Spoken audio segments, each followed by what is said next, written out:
5 प्रकार के स्वाध्याय होते हैं। उसमें एक स्वाध्याय होता है वाचना। अभी अपना वाचना नाम का स्वाध्याय चल रहा था, जिसमें ग्रंथ को प्रदान करना, ग्रंथ के अर्थ को प्रदान करना। तो शब्द अर्थ दोनों का जहाँ प्रदान होता है वो वाचना कहलाती है। फिर प्रश्ना नाम का दूसरा स्वाध्याय होता है, जिसमें अपने मन में यदि कोई शंका होती है उसको दूर करने के लिए, या जो जानते हैं उसको निश्चित करने के लिए पूछते हैं, वो दूसरा प्रश्न नाम का स्वाध्याय होता है। उसको उसमें बोलना है। राम समय दृष्टि जीव थे, तो फिर वो 6 महीने तक लक्ष्मण अपने भाई के मृत शरीर को लेकर के कैसे रुके, और फिर एक राम इतने निर्दयी कैसे हो गए जो उनकी पत्नी वो गर्भवती थी उसको अकेली वन में छोड़ दिया। हाँ ठीक है, प्रश्न अच्छा है आपका। तो सम्यक दृष्टि यदि उनको पद्म पुराण में नहीं लिखा होता तो उनके लिए अपन लोग जरूर मिथ्या दृष्टि घोषित कर देते, लेकिन पद्म पुराण में लिखा है कि वो सम्यक दृष्टि थे। और 6 महीने तक उन्होंने जो है अपने, जहाँ देवों ने उनकी परीक्षा करने के लिए आए थे कि इनके बीच में कैसा अकाट्य प्रेम है, क्योंकि जब सौधर्मिंद्र ने कहा कि कब वो समय आएगा कि मैं मनुष्य बन करके और मुक्ति का प्रयास करूंगा, तो एक देव कहता है कि यहाँ तो सब लोग ऐसे ही बोलते हैं, और वहाँ पहुँचने के बाद क्या हो जाता है। वो देखो ब्रह्मेंद्र जो यहाँ पर ऐसे ही बोलते थे, अब कितने वर्ष हो गए हैं, दीक्षा लेने का कोई भाव ही नहीं है उनका। तो उस समय कहते हैं कि उनके बीच में, बलभद्र और नारायण के बीच में अकाट्य प्रेम होता है। वो किसी को उससे ज़्यादा, अपने भाई से ज़्यादा किसी को नहीं चाहते। तो उस समय उनकी परीक्षा के लिए देव आते हैं, और उस समय में वहाँ राम की मृत्यु की खबर जो देते हैं लक्ष्मण के लिए, और राम का इस यहाँ पर उदन आदि को दिखाते हैं, और उसको सुन करके लक्ष्मण के मुख से बस हा अकेला निकलता है, आगे का शब्द भी नहीं बोल पाते, अक्षर भी नहीं बोल पाते, और उनके प्राण छूट जाते हैं। फिर श्री राम को बतलाते हैं। श्री राम तो चरम शरीरी हैं, तो आकर के फिर वो अपने भाई को जो है समझते हैं कि बेहोश हो गया है, उठ गया है, उसको बहुत 6 महीने तक वो उसकी सेवा में नहाना धोना सब करते हैं।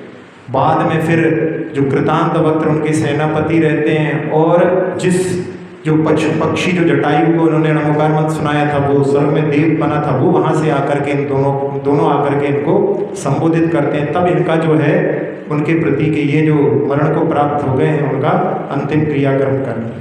तो ये जो है आगम में उनका अकाट्य प्रेम होता है। सब बलभद्र और नारायण के बीच में इसी प्रकार से आखिरी में स्थिति बनती है। लेकिन वो उस समय में जो है 6 महीने से ज़्यादा नहीं चलता, 6 महीने के अंदर अंदर वो कार्य हो जाता है। लेकिन उनका जो अकाट्य प्रेम का जो ऐसा उदाहरण है, तो उसलिए उसमें जो है ऐसा आ जाता है। दूसरा, निर्दयता की बात आपने कही, तो जहाँ लोकापात हुआ था उस समय में उनको ऐसा जो है समझ में आया कि यही जो है एक अच्छा तरीका है, जिसके माध्यम से जब तक इसका जो है निर्णय नहीं होगा तब तक जो है हम इनको यहाँ से दूर कर देते हैं। और उस समय में जब उनको छोड़ दिया, बाद में जब लव और कुश आए, तो उन्होंने उस समय में कहा कि आप और तरीके से भी तो जो है उनका निर्णय कर सकते थे। कई दिव्य न्याय होते हैं, उनके माध्यम से, जहाँ पर कालकूट विष के माध्यम से भी निर्णय हो जाता है। एक होता है पानी में मज्जन, तुलारोहण, एक पानी में भी जहाँ किस स्थान पर उनको पानी में छोड़ा जाता है वो मरण को प्राप्त नहीं होते, डूबते नहीं है। एक तुलारोहण होता है, एक तरफ हाथी को रखा जाता है और एक जिसकी परीक्षा उसको रखा जाता है, जिसमें अग्नि का भी प्रयोग किया गया था। तो उस समय में उनसे कहा कि आपने ऐसे जंगल में छोड़ दिया, उसकी जगह पर आप ऐसा भी कर सकते थे। तो उस समय में श्री राम ने कहा कि हाँ, मुझसे त्रुटि हो गई। तो ये जो है कभी कभी जो है महापुरुषों से भी त्रुटियां हो जाती हैं। तो उसके कारण में उन्होंने जहाँ पर उनके लिए लोकापात हुआ था उसके कारण में, और उसमें भी कारण जो था पूर्व भव का उनका, जिसमें बतलाया था कि उन्होंने मुनिराज के पास में कोई आरिका वगैरह दर्शन करने आई थी, और उस समय में सीता के जीव ने वहाँ पर उनके लिए कुछ अनर्गल बोला था, उसके कारण में उनको इस भव में इस प्रकार की स्थिति का जो है सामना करना पड़ा था।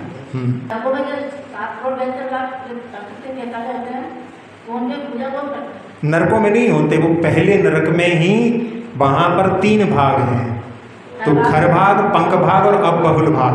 तो अबहुल भाग में नारकी रहते हैं, खर भाग और पंख भाग में देव रहते हैं, भवनवासी और व्यंतर। तो वहाँ पर जिनालय हैं, तो वहाँ पर भवनवासियों के 7,72,00,000 जिनालय हैं, और व्यंतरों के असंख्यात जिनालय हैं। तो जो देव रहते हैं उनके ही भवनों में ही जिनालय हैं, तो वो लोग पूजा करते हैं। जितने भवन हैं उतने ही जिनालय हैं। महाराज जी, देवी पे जो बर्तन वगैरह आते हैं उन्हें हम काम में ले लेते हैं, या अगर साधु के चौके में भी अगर वो काम में लिए जाते हैं तो उसमें दोष है क्या?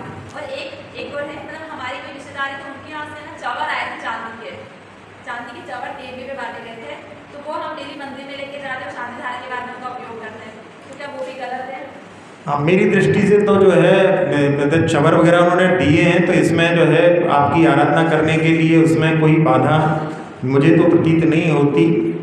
जहाँ तक बर्तनों का सवाल है तो उसमें बर्तनों के लिए तो जो है आपको ऐसे जो है बर्तनों का प्रयोग आहार दान के लिए नहीं करना चाहिए, क्योंकि वो जो जहाँ पर तेवी आदि में बांटे गए बर्तन जो हैं वो एक प्रकार से अच्छी जो है ऊर्जा से युक्त नहीं है।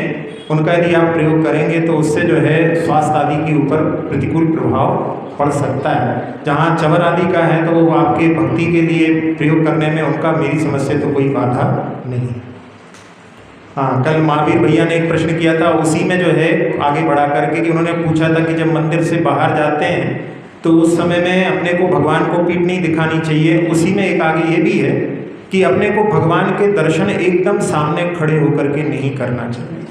अपने लिए एकदम कई लोगों का रहता है कि बिल्कुल एकदम आकर के बिल्कुल फ्रंट में खड़े हो जाते हैं, तो उसके माध्यम से वो भी एक प्रकार की अभिनय होती है।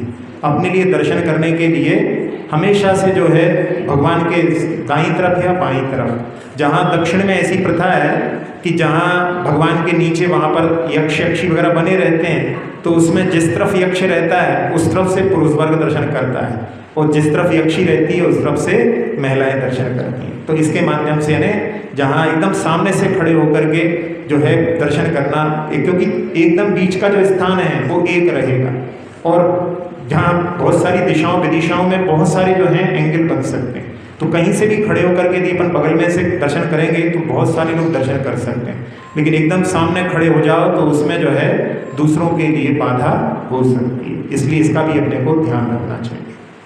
जैसे हम लोग पूजा करते रहते हैं और शांति धारा चलती है, तो क्या हम लोग अपनी पूजा रोक के पहले पूरी शांति धारा देखनी चाहिए या पूजा करते करते शांति धारा देख सकते हैं? हाँ, ऐसा करना चाहिए आपको कि जैसे यदि अपने को मालूम है कि अब शांति धारा का जो है समय आ रहा है, तो उस समय में अपनी जो है पूजा पहले अपने को प्रारंभ ना करके कुछ और भी पाठ आप लोग करते हैं उनका पाठ आदि कर सकते हैं।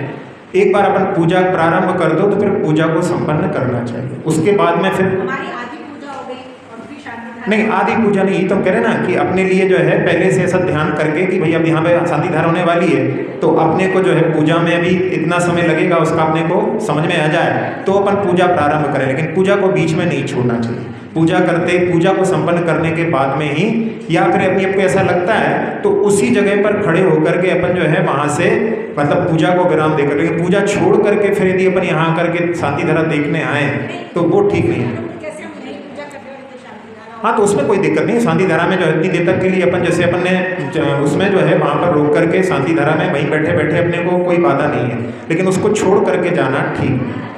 विधान में नृत्य आदि विधान में तो वही है ना, उसमें तो कोई दिक्कत नहीं है। विधान की जो प्रक्रिया जो प्रतिष्ठाचार जैसे करा रहे हैं उसके अनुसार वो उनका जो कार्य चल रहा है उसमें उनके निर्देशन में आप कार्य कर रहे हैं, उसका नहीं। यहाँ पर जहाँ पर आप कहीं और हैं और कहीं से और शांति धारा देखने के लिए जा रहे हैं तो वो पूजा के बीच में जाना ठीक नहीं है, इसका निषेध है। हाँ, महाराज जी, वैराग्य तो क्षण रहती है, कुछ समय के लिए होता है, लेकिन जो अपन उस समय संकल्प लेते हैं उनको अपन आगे मेंटेन रखना या उनका अभ्यास, उसी भावना को किस तरह से अपन कर सकते हैं उसका? वैराग्य का जो है अपना संकल्प यदि अपन ने किस निमित्त से वैराग्य हुआ है उसका जो है बार बार स्मरण करके, और जहाँ सत्संगति है उनके यहाँ पर जैसे जो जिनके सानिध्य में अपने को रहना है, जहाँ पर जैसे कि जो अधिकतर गृहस्थ होते हैं जिनको संलिग्ना की आगे भावना होती है, तो उस समय में अपने लिए ऐसे जो है साधु या साध्वी के सानिध्य में बार बार जाते रहना चाहिए कि जिससे कि अपना आगे का मार्ग प्रशस्त हो। उसके लिए प्रति वर्ष अपने को थोड़ा समय निकालते रहना चाहिए। जहाँ घर गृहस्थी के कार्यों में बहुत सारा समय अपना ऐसे ही निकल जाता है, तो अपने लिए प्रति वर्ष जो है धीरे धीरे अपनी जो है अपनी जो संकल्प है उनको बार बार दोहराने के लिए कुछ समय के लिए अपने घर से बिल्कुल मुक्त होकर के और वहाँ पर जाकर के अपनी भावनाओं को और बढ़ाने का प्रयास करना चाहिए। महाराज जी, मेरा प्रश्न ये है, जैसे पानी जो कुएं का है घर पे ले जाके एक घड़े में रख देते हैं और वहाँ से अगर पूजा सामग्री धो के लाओ तो घर से पूजा सामग्री लाएं धो करके। हाथ धो के लाते हो तो अब घर से पूजा सामग्री धो करके लाने में वैसे कोई बाधा नहीं है यदि घर में आपका मंदिर पास में हो, लेकिन हाँ इसमें कोई बाधा नहीं है। कई जगह पर जो है लोग अपने घर से मंदिर से घर से धो करके लाते हैं, जिनके यहाँ पे घर में कुएं होते हैं वो घर से कुएं का पानी तो आपके सामने नहीं वो इसमें कोई कहते हैं जिनके घर में ही कुएं हैं वो घर से भी अपनी जो है थाल सजा करके और ला करके भगवान की आराधना करते हैं, इसमें कोई बाधा नहीं है। दूसरा प्रश्न हमारा हाँ ये है जब अष्टद्रव्य चढ़ाते हैं तो मैंने कई जगह देखा है वो रटीली में लेकर फिर चढ़ाते हैं, वो कहीं अपने यहाँ जो अजमेर वगैरह में मैंने वो हाथ से चढ़ाते हैं, इसमें पुण्य ज़्यादा मिलता है। देख वैसे जहाँ शास्त्रों में वर्णन किया है तो वहाँ पर द्रव्यों को जो है चढ़ाने की विधि बतलाई गई है, तो उसमें जो है नैवेद्य आदि को अर्घ आदि को जो है वहाँ पर रकीबी में लेकर के चढ़ाते हैं। तो जहाँ पर जो है यदि इस प्रकार से उपलब्ध हो सब सुविधाएं हो तो उसका भी जो है लाभ ले सकते हैं, लेकिन जहाँ विधान आदि में बहुत सारे लोग करते हैं तो वहाँ पर जो है लोग हाथ से भी चढ़ा देते हैं। तो उसमें मतलब यदि प्रक्रिया का पालन, जैसे भी एक बार आया था कल्याण मंदिर स्तोत्र में कि विधिवत जो है आराधना करते हैं, तो जो बतलाया गया है शास्त्रों में उसके अनुसार आराधना करते हैं तो आपका जो है विशेष जो है समर्पण उसमें दिखलाई देता है। तो अपने लिए कोशिश करना चाहिए कि जो विधि से बतलाया है वैसे करें। जयपुर वगैरह में जयपुर वगैरह में तो रखते हैं, हाँ अपने अजमेर वगैरह में मैंने देखा नहीं। हाँ मतलब वो कई लोग आप हाँ ये पता है ना कि आगम में जो वर्णन है उसके अनुसार करेंगे आपको तो आपको जो है उसमें जो है आपकी आराधना समीचीन कही जाएगी पूर्णता। बाकी तो सब लोगों की आराधना है उसको अपन ऐसा नहीं कहेंगे कि वो नहीं कर रहे हैं, लेकिन जो विधिवत कर रहे हैं वो वही है। तीसरा प्रश्न पूजा वगैरह कर रहे हैं, आपने अभी बताया जैसे हमने शांति चूड़ी भगवान की पूजा करते हैं, पूरी पूजा हो गई चूड़ी भगवान की, फिर अरे चढ़ाने होते हैं आगे, फिर शांति दार हो गई, वो ऐसे कर सकते हैं पूरा पूरी पूजा करके चूड़ी भगवान, फिर अलग बाद में दूसरे चढ़ाने के लिए मतलब शांति दारा देखने के लिए रुक जाते हैं और फिर उसके बाद अलग बाद में दूसरे चढ़ाते हैं। हाँ उसमें कोई बाधा नहीं है, उसमें कोई बाधा नहीं है। सबके लिए वैराग्य के कारण अलग अलग होते हैं वो होता है, लेकिन तीर्थंकरों को वैराग्य होता है तो एक साथ ही आता है इतने जनों के साथ एक साथ होने रहेगी, तो ऐसा क्यों होता है? नहीं तीर्थंकरों को जिससे वैराग्य हुआ उनको देख करके बहुत सारे साथ में वैराग्य को प्राप्त हो जाते हैं, तो वो जो है तीर्थंकरों के वैराग्य के निमित्त से जैसे राजा महाराजा जो वैराग्य को प्राप्त होते हैं, चक्रवर्ती वैराग्य को प्राप्त होते हैं, तो उनके साथ में बहुत सारे देख करके कि भाई जब इन्होंने ऐसा जो साम्राज्य छोड़ दिया तो हमारे पास तो कुछ नहीं है, ऐसी जो है झोपड़ी है जो बरसात में पानी गिरता रहता है, तो ऐसा सोच करके वो वैराग्य को प्राप्त हो जाते हैं। तो वो जो है तीर्थंकरों के साथ में कितने कितने राजा दीक्षित हुए हैं, ये जो है उनको देख करके उनसे प्रेरित होकर के दीक्षित हुए हैं, उनकी संख्या है। तो उसमें जो है सबके वैराग्य का कारण जो तीर्थंकर को वैराग्य का कारण है वो सबको वैराग्य का कारण हुआ हो ऐसा नहीं, वो तो उनके वैराग्य को देख करके उनके मन में भी वैराग्य के भाव जागृत हो गए। समाधि के लिए होता है उनके साथ में तो एक साथ समाधि के समय भी ऐसा हो सकता है।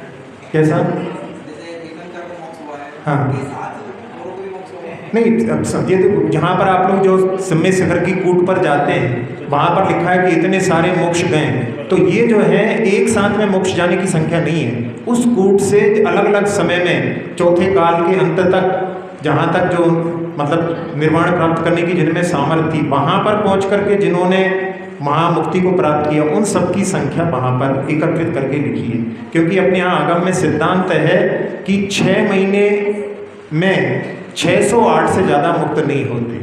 तो ये जो है तो ये मतलब यदि कभी कभी ऐसा हो जाए कि 6 महीने तक कोई भी मुक्त ना हो, ऐसा भी हो सकता है, तो फिर क्या होता है अगले 8 समय में 608 मुनि मुक्त हो जाते हैं। तो वो 608 समय में लगातार जाते हैं, उसमें भी 32, 48, 60, 72, 84, 96, 108, 108 ये संख्या है। इससे ज़्यादा जो है एक समय में मुक्ति को प्राप्त नहीं हो सकती। तो एक समय में 108 से ज़्यादा मुक्ति को कभी प्राप्त हो ही नहीं सकती। तो ये ध्यान में रख करके जो संख्या लिखी है वो पूरा जो है संकलन है कि इतने इस कूट से कितने मुक्त हुए हैं इसका वर्णन।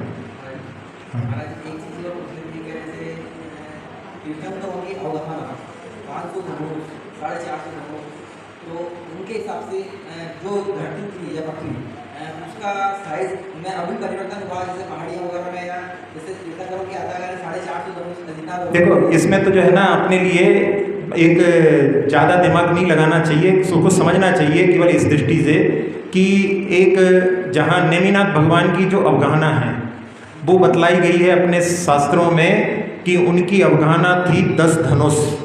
10 धनुष यानी कितना होता है? 60 फीट के लगभग। तो 60 फीट जो है उनकी अवगाहना है।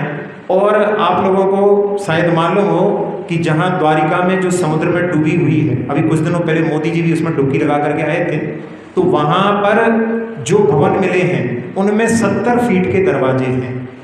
तो 70 फीट के दरवाजे वहाँ पर जो कोठियों में हैं, तो उस समय में 60 फीट के लोग होने में कोई बाधा नहीं है। तो अपन ये समझें कि अवसर्पणी है, धीरे धीरे इसमें परिवर्तन होता है। तो इसके माध्यम से अपने लिए उसमें दृष्टि लगाना चाहिए। अब अपन इन चीज़ों में, जिन चीज़ों में अपन अपना जो उपयोग लगाते हैं उसमें अपने लिए सारभूत कुछ हासिल नहीं होता, तो अपने लिए उस पर अपना दिमाग ना लगा करके जहाँ जिससे कि अपने लिए सारभूत जो है ग्रहण हो सके, जिससे अपना कल्याण हो सके, उसमें दृष्टि लगाना चाहिए। यदि मन में बहुत सारे प्रश्न हैं तो आचार्य जी कहते थे कि ऐसे प्रश्नों को अपने मन में रखो और कोई प्रत्यक्ष ज्ञानी जब मिले तो उनसे प्रश्न करो। अभी आचार्य जी का काम अधिकतर यही चल रहा होगा कि जहाँ समूह शरण में जाकर के या जहाँ जो आचार्य ऊपर विद्यमान है अभी देव अवस्था में, वहाँ पर उनके पास में जाकर के वो जो उनके मन में बहुत सारे प्रश्न थे उनका समाधान कर रहे हो। तो अपने लिए ऐसे कुछ प्रश्नों के लिए जिनमें अपने लिए कोई नहीं मिलता है तो उनको अपने मन में संभाल करके रखें।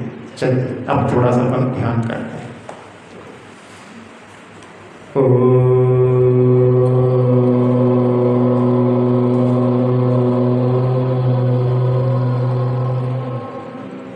प्रणव मंत्र के माध्यम से मन पूरी तरह से शांत हो चुका है। एक राजा और रानी दोनों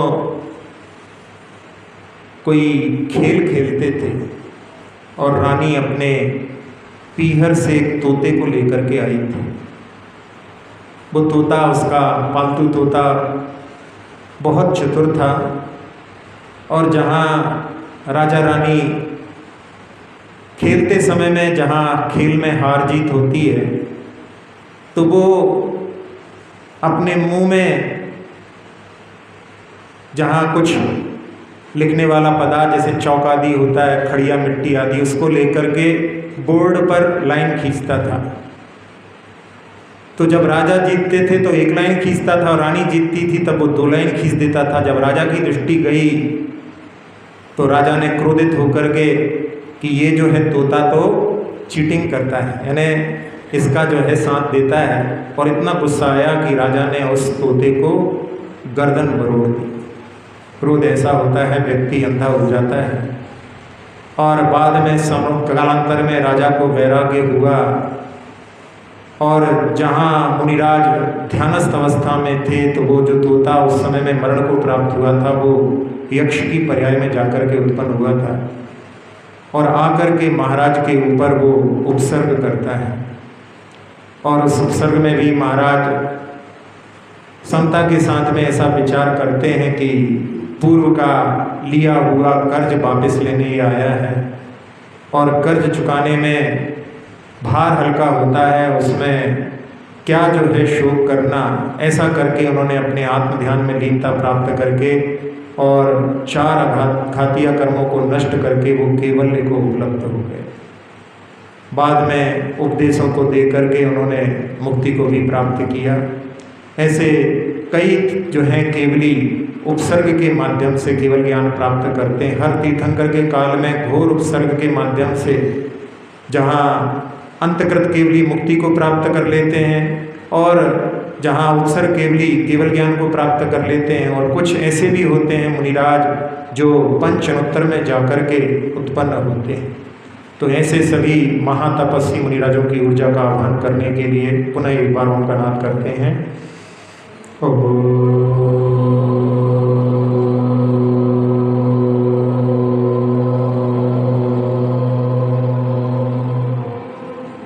बरस रही है ऊर्जा पंचपरमेष्ठी की, जिसने ब्रह्मरंध्र के माध्यम से अपने मस्तिष्क में प्रवेश करके मन के सारे विकार धो दिए हैं। नेत्र, नासिका, मुख, कर्ण, फेफड़े, हृदय, छोटी आंत, बड़ी आंत, किडनी, लीवर आदि सभी अंतरंग अवयव, मेरुदंड, पीठ, कमर, कंधे, दोनों हाथ, जंघाएं, घुटने, पिंडलियां, टखने, एड़ियां, तलवे, अंगूठे से सभी इंद्रियों को अपने आगोश में लेकर के पूरे शरीर को, पूरे शरीर की त्वचा को, पूरे शरीर के रक्त को निर्विकार, निरामय, निरोगी बना दिया है।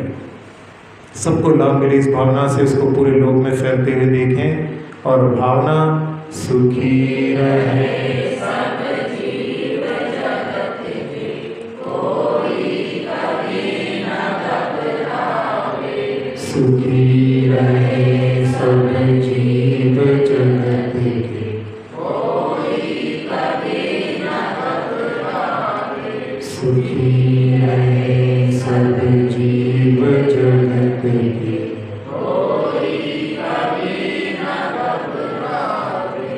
सुखी रहे सब जीव जगत के, पंच परमेश्वरी को नमन करते हुए विराम। अक्षर पद मात्रा से दूषित वचन अगर महीन रहे,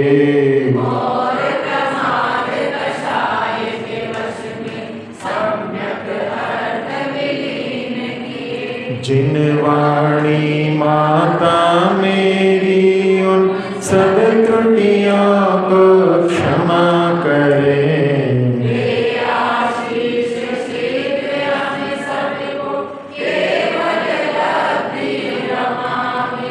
प्राप्त हमें हो बोधि समाधि परिणामों की शुद्धि हो।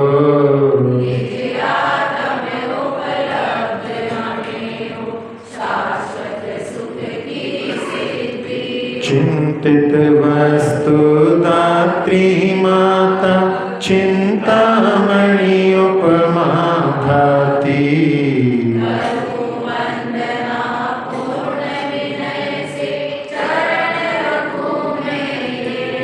कर जिन वाणी स्तुति तन की ममता टाल।